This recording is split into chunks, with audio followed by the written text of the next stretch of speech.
Here's a guy that I want your opinion on, wide receiver, and it's a guy with classic speed. Set the record at the combine for 40 time with a 4.26 or 4.22 40, and it's a guy that has underperformed through the first 4 NFL seasons. John Ross, taken in the first round, was injured with a foot injury.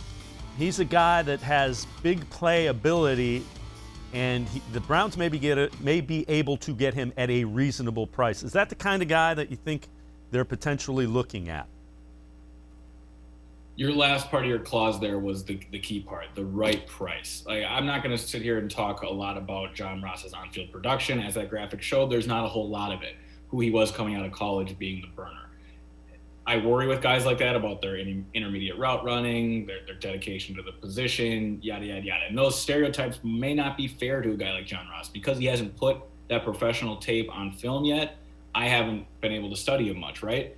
Which is why the price point is everything. If you can bring him in at a Rashard Higgins-like number that Higgins got a year ago, the type of prove-it deal, under $2 million, 1 year type of thing, why not? There's not a lot of risk there. Andrew Berry talked yesterday about how much price point comes in to evaluating players that fit either scheme or upside athletic ability. John Ross, to me, would be the perfect example of a guy that would fall into perhaps not the best scheme fit. Like, he can run straight. I don't think you're going to trust him behind the line of scrimmage. He just hasn't been asked to do a whole lot in his career. I don't really know if even NFL coaches know exactly what he can be yet, which is why the price point is so important. So again, under $1 million, 1.2, 1.8, something like that on a 1 year deal. Why not?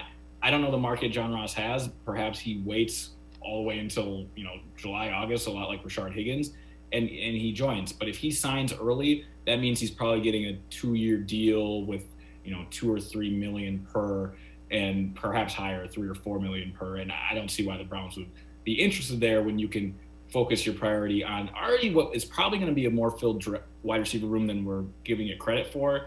And then perhaps they add another body in the draft, and now you're looking at 5 to 6 guys you already like anyway, excluding John Ross.